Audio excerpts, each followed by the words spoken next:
This is Future Talk. Future Talk. Future Talk with Omnia Al Saleh and Hani Balkis. It is showtime, ladies and gentlemen. Hope you guys had a great weekend. It is hot outside. This is Future Talk right here on Pulse 95, and I'm Hani Balkis. You guys are probably used to me saying with Omnia Saleh. Omnia Saleh is on her leave. We will be seeing her after the Eid holiday. We got one more week. This is our last week until we have our very long Eid break. I'm really excited for that Eid break. I want to know what you guys are doing. And today is actually a very good day. I started my morning great because I'll tell you why. First of all, Argentina won. Second of all, Dustin Poirier won and Conor McGregor lost. And third of all, today is Euro 2020, Italy versus England. I want to know who you guys are rooting for, but let's get into the tech news. Ladies and gentlemen, today we're talking about how the UAE is launching a deep fake guide. Now, we do know that deep fakes are on the rise, and the UAE does need to combat that and make us aware about these deep fakes. And also, we're talking about how Expo 2020 Dubai is going high tech to prevent cyber attacks. We talk about it on the show all the time. A lot of cyber attacks happening around the world, and Expo 2020 does need to be on top of it. And for our Gadget of the Day segment, we're talking about the Fitbit and how it is detecting lasting changes after COVID-19. And also, we're talking about how Apple's founder has backed the right to repair movement. Now, I'm really excited to talk about that story because I'm very with the right to repair. And a lot of people are with it too. It's just ridiculous going to Apple and paying 1,800 dirhams to get your phone replaced for a simple crack on your phone. And I'll be telling you guys what I did when my phone camera got cracked. Text us in at 4215, Durat Salat. Keep me some company. I'm alone this week, ladies and gentlemen. I want to see the most movement from you guys. We're taking a short break, but when we come back, we're talking about the deep fake guide. Daily digital news. Bits and bytes connect our world.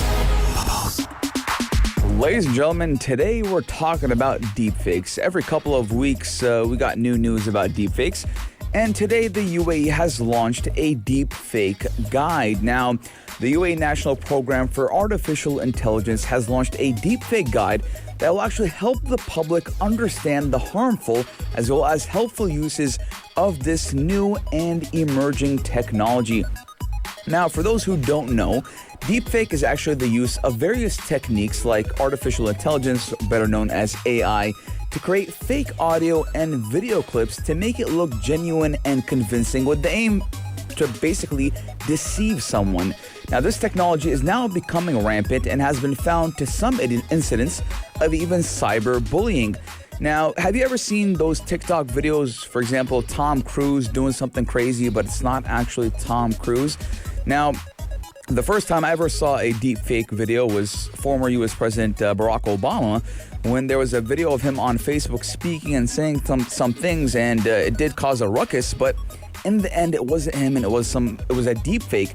Now, the guide was actually launched as part of the initiatives of the UAE Council for Digital Wellbeing, which is chaired by Sheikh Saif bin Zayed Al Nahyan, who is the Deputy Prime Minister and Minister of Interior. Now, the new deepfake guide has categorized fake content into two main categories, which is shallow and deep. Now, the shallow fakes do refer to videos in which an editing software is used to slow down one's speech without actually changing the pitch, change dates and locations to make the videos actually appear recent or in different places. Now, deepfakes, on the other hand, do refer to replacing the original face or voice with fake content, which is developed using advanced technologies. But this guide right here does present a way to actually detect this fake content using systematic deepfake detection, which is powered by AI-based tools. So it is very important to differentiate between deepfake and the original video. And I've seen it on TikTok a lot recently. A lot of people have been getting their hands on deepfake technology. And as we go on in the coming days and weeks and even years, it's going to be a lot easier for people to acquire this technology. And some people use it for good and some people use it for bad. And the number one thing is how it can affect the public. Now, let's say a public figure like current U.S. President Joe Biden. There's a deepfake video about him going on the internet saying, hey, gas prices are going to be $1 now. Everyone's gonna go running to the gas station. They want to fill up their tanks for $1. But again, that's not actually him saying it. That is the deepfake. So it's gonna cause a lot of problems. And you need to differentiate between a deepfake and a not. And most of the time, it is kind of obvious when it's a deepfake. But some days it's getting really, really, really good where you can't really differentiate it. I've been fooled once or twice, and we have our very own Makeda Atliya who once even did a deepfake of myself. It was kind of a funny video of me singing and dancing when it was not actually me, but it was my face and it was everything. I was like, man, Makeda, how did you get your hands on something like that? He's like, man, all I did was download an app. So it's really easy to get your hands on such technology, and the UAE has shown that, hey, we need to differentiate between what is real and what is not. Text in at 4215 do or salat or on our Instagram at Pulse95 Radio. Let me know if you guys ever been deceived by a deepfake. I have. Our text lines are open. We're taking a short break, but when we come back, we're talking about how Expo 2020 in Dubai is going high-tech to prevent cyber attacks. Daily digital news. Bits and bytes connect our world. Now, we do know that cyber attacks have been on the rise, and one of the most number one cyber attacks or forms of cyber attacks has been ransomware, where a hacker or a group of hackers would take hold of information of a certain company or entity and say, hey, if you want access to this information, you got to pay $10 million. And unfortunately, some companies do have to pay, even though a lot of authorities are against it.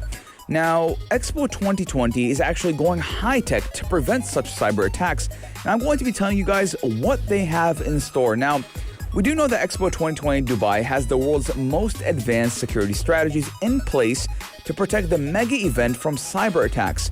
Now, Expo 2020 is securing the most diverse and dynamic technology ecosystem that is capable of supporting 200 plus participants, and that does include 191 countries, each with their own pavilion. Now, we do know that during the COVID-19 pandemic, we've actually seen a big skyrocket of cyber attacks in the Middle East, with individuals and even companies falling prey to hackers and even fraudsters. Now, last year, the UAE did see a 250% rise in cyber attacks, and that was according to the UAE head of government cybersecurity. Now, as Dubai is preparing to roll out the world's greatest show in just 3 months, which we do know is expected to attract around 25 million visitors during that 6-month period between October 1st of this year to March 31st of 2022. And it is expected that cyber criminals will be on the prowl. Again, with such big event of its kind, some people will want to ruin it. Some people will try to get into Expo 2020 Dubai illegally. And we do need to make those precautionary measures, and that is what Expo 2020 Dubai is doing. But we do know they are working with technology partners around the globe and also an official cybersecurity provider, which is called Digital 14, which will deliver a safe, secure, and even connected site with a smart infrastructure that will actually continue to offer benefits beyond the event. Now, functions such as air conditioning, air quality, air monitoring, energy use, fire alarms, elevators, and even lighting will be smart, while data collected through that will help improve energy efficiency and maximize safety, security, and comfort. Now, you're probably saying, Hani, why are you telling me if it's smart or not? Because if it's smart, that means it's on a cloud. And if it's on a cloud, that means a hacker could get into it. You don't want to be at Expo 2020 and then all of a sudden the AC isn't working, right? That would be horrible. And some of these minor changes, these minor hacks, right, could cause a big destruction in the experience of going to Expo 2020. Now, I feel a little bit safer now knowing that Expo 2020 has taken those precautionary and preventive measures, and it's always been better to prevent than to fight it, right? If you start from the beginning, if you protect it from the beginning, you won't have to defeat it or fight it in the middle of it, right? And again, I'm looking at how Expo 2020 Dubai is going to be amazing. As a tech lover myself, there's a lot of tech giants that are coming to Dubai Expo 2020, and I'm really excited. I do believe I will be visiting, and you guys should too. But I want to know if you guys will be visiting, so do text in at 4215 do or salat or on our Instagram at Pulse95 Radio. We're taking a short break, but when we come back, we're talking about space travel and how around 600 people have actually reserved that $250,000 ticket to fly to space with Virgin Galactic. And, ladies and gentlemen, they do include celebrities like Tom Hanks, Leonardo DiCaprio, Justin Bieber, and even Lady Gaga. Ladies and gentlemen, you need to tune in for this story. I'm going to be right back. Check this out. Check this out. All 95. Oh boy, this is my favorite story of today. Ladies and gentlemen, we're talking about space travel, right? And we do know that there's kind of a new race to space. We got Jeff Bezos with, I think, his company, and we got Elon Musk, and we got now Virgin Galactic, right? And 600 people have actually reserved that $250,000 seat to fly to space with Virgin Galactic. Now, $250,000, right? So we're talking about 1 million dirhams to go to space. And celebrities like Tom Hanks, Leonardo DiCaprio, Justin Bieber, and even Lady Gaga have actually reserved a seat to go to space. Now, Richard Branson and Jeff Bezos do claim they aren't in a race, right, to be the first billionaire in space. Now, Richard Branson is for Virgin Galactic, Jeff Bezos is for his company. Now, we do know there's actually a long list of wealthy people who do aim to become among the earliest A-listers to travel to the edge of infinite, right? I mean, who wouldn't want to go to space and be one of the first and all of that show business stuff, right? And again, around 600 people from around 58 countries have reserved those tickets worth up to 1 million dirhams to be in those first waves of space tourists. And again, it's widely believed to include celebrities like Leonardo DiCaprio, Tom Hanks, Brad Pitt, Angelina Jolie, Russell Brand, Lady Gaga, Katy Perry, Justin Bieber, and even Ashton Kutcher. Now, what is funny to me is that we got Brad Pitt and Angelina Jolie. I think they're divorced now. And you got Russell Brand and Katy Perry, who are also now divorced. So it's kind of weird, going to space with your ex-wife or husband. But I don't know, maybe that's just me. But the number of actual reservations was actually held relatively steady since 2014 when Spaceship Two actually crashed in the Mojave Desert, which did injure the pilot and unfortunately did kill the co-pilot. Now, some ticket holders have been waiting for actually more than 15 years to take their flights. Now, in just February of last year, the company did roll out a campaign that did pull in another 1,000 signups. Now, this time for those refundable $1,000 deposits toward the price of a full ticket when sales do reopen following Branson's flight. Now, Virgin Galactic does estimate the value of deposits at around $80 million, and the former CEO did say that he does expect space tourism to eventually pull, listen to this one, $10 to $15 billion per year. They also do aim to launch as many as 400 flights per year and do carry up to 6 passengers and 2 pilots each, all of them departing from the landing at Spaceport America, which is home base in New Mexico, which is in America. Now, I want to know, who would pay $250,000, right? I mean, obviously we know billionaires, but they do expect $10 to $15 billion in revenue per year for space tourism, right? When is it going to become for normal people like you and I? When are we going to be able to go to space? Now, I personally think it will be commercialized, as in for us normal people, in about 10 years, 10 to 15 years, because I ain't paying $250,000 to go to space. Now, it would be a great experience, but I think that price tag is a little bit too high, regardless of how much it costs. I mean, if you're expecting 600 people to sign up, you're expecting a lot of action and a lot of interaction of the normal public. I think the price tag should be a little bit lower. I think $30,000 would be, understandable. But $250,000, you can buy an apartment, a house. You can buy a house and be set for life, basically. Let us know your guys' thoughts. 4215 Dual Slot. Would you pay $250,000 to go to space? Now, if I was a billionaire, Jeff Bezos, if you want to give me some of those dineros, let me know. I would love to go to space. But again, I want to ask you guys, 4215 Dual Slots, or on our Instagram at Pulse95 Radio. Would you go to space or not? I'm taking a short break, but when I come back, we're talking about a very, very, very controversial thing. and that is the right to repair movement, and even Apple's founder is backing that. Now, that is very controversial. We're going to be right back. Check this out. Check this out.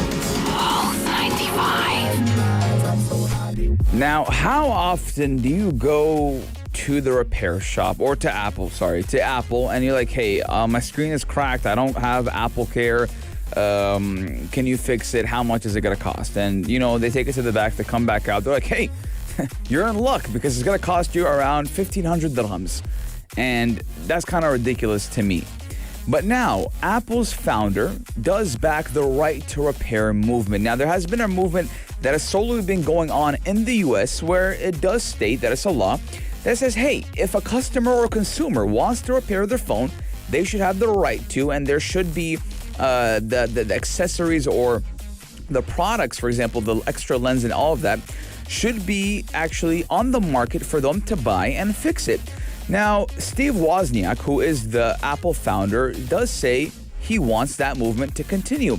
Now, he's actually the co-founder and has actually issued a passionate endorsement on the right to repair movement, despite the company's opposition. Now, Apple is kind of on the fence with it. Apple's like, I don't really want to do it. Now, the movement does want to pass laws to actually guarantee users to access information and have the parts to repair their own device. Now, he says, who is the co-founder, says, we wouldn't have had an Apple had I not grown up in a very open technology world. Now, it's time to recognize the right to repair more fully. Now, existing right to repair rules in Europe and the US are limited to appliances and vehicles, respectively. And the right to repair does advocate that Apple is one of the fiercest opponents to expanding the legislation to cover consumer electronics. Now, it does allow repair by its own authorized technicians only and does not generally provide spare parts or even repair information. Now, if you don't want to go to Apple, you can go to, example, iStyle. They're authorized technicians and they'll fix it and whatnot. But you're still paying a very hefty price for these things to get repaired, right? And the thing is, these spare parts are quite cheap. So why am I paying 1,800 dirhams for a screen crack, for example? Now, I'm going to tell you guys a quick story about my back camera. Now, I cracked my back camera about 3 weeks ago, right? The camera was fine. The glass was broken. And I was like, man, I need to go get it fixed. So what do? I go all the way to Apple and I'm like, hey, this is my phone. It's perfectly working. The camera is in mint condition. I can take pictures and everything. But the thing is, the glass is broken. Can you see if you guys can fix it or not? Mind you, I don't have Apple Care. So the technician goes into the back room, comes out like 5 minutes later. He's like, brother, it's going to cost you around 2,800 dirhams. I looked at him and I was like, what? You expect me to pay 2,800 dirhams to fix a glass on my camera? He's like, that's the thing, because we have to change the whole back. And he kept telling me a story. I'm like, give me the phone. So I'm no way I'm paying 2,800. I can put another 1,000 on top of it and get probably the same phone. I mean, I do believe the iPhone 11, or we're at 12 right now, right? The iPhone 12 right now is around 2,700. So I'm basically buying a new phone just to repair a glass. So what did I do? I went on the beautiful internet, right? Because I need to fix my camera. I need to fix the glass on my camera, but I'm not going to pay 2,800. So what did I do? I went and I bought the spare part of a glass on my camera. It cost me 40 dirhams, right? I opened up a YouTube video on how to change the back camera. It took me 10 minutes to understand and to get everything out, and I repaired it. And alhamdulillah, my camera is as good as new. So ladies and gentlemen, it cost me 40 dirhams to repair my back lens camera when it should have costed me 2,800 if I had went to Apple. Right to repair or not, I am 100% with the right to repair movement, as it is not logical for you not to be able to repair your car, your phone. Now, we take it as the same aspect when we're talking about a car. Now, if you have a very old car, sometimes the dealer will not take the car, the manufacturer will not take it because they don't have the spare parts. So you can't use the car anymore, your car's broke, you can't use it? No. You go to a garage anywhere and you'll pay whatever to fix the car. Is not an authorized technician or nothing, not an authorized dealer. That's the way it should be. I buy a product, I own the product, I should be able to fix the product on my own terms and conditions. I shouldn't have to kind of be under Apple's laws and regulations saying, no, you can't. If you do, you're not allowed this. No, it's my phone. I bought it.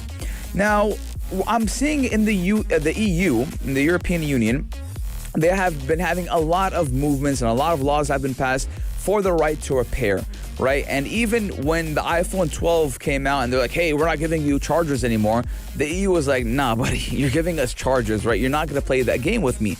So the EU has done that, and they have been very successful to combat Apple when they come out and they do these ridiculous things and removing things that shouldn't be removed. I mean, I'm buying a new phone. I should have the charger with it. And the good thing about this, ladies and gentlemen, is now the U.S. is taking account for these type of laws. And they're saying, you know what? You're right. I should let my people fix their phones the way they want to fix it. And soon enough, I do believe, ladies and gentlemen, that we'll be seeing the right to repair worldwide. And we won't kind of be under Apple saying, no, you can't repair, you can't repair. Let us know your guys' thoughts, 4215, do it slots, or on our Instagram at Pulse95 Radio. Gadget of the day. New tech you might want to play with. Pulse 95. New tech you might want to play with, ladies and gentlemen. We're talking about the Fitbit, the smart wearable. Now, you guys know that I am very big on wearables. I don't take my Apple Watch off. I haven't worn an Apple Watch in forever. I haven't, a normal watch in forever. I've been on my Apple Watch. I tried the Whoop for a while, didn't like it that much. I felt that the Apple Watch in general does better for that, the normal person who just needs normal things. But we're talking about today the Fitbit and how their data points is actually showing how there's actually some lasting changes for some people after surviving COVID-19.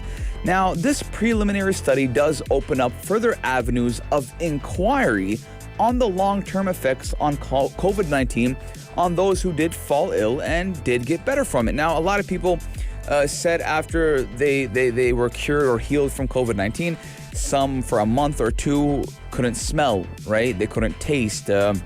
They still had a bad cough even after they were not deemed sick anymore, right? And now this smart wearable, which is called the Fitbit, is showing that there's a lot of data that shows that there's some everlasting effects from COVID-19. Now, a new study that was published did find out that people who had COVID-19 did take longer to return to their baseline statistics and markers of health compared to those of other diseases. Now, we're talking, for example, your heart rate, right? Some people, they still had elevated heart rates. They still had low heart rates. Their heart rate didn't go back to normal.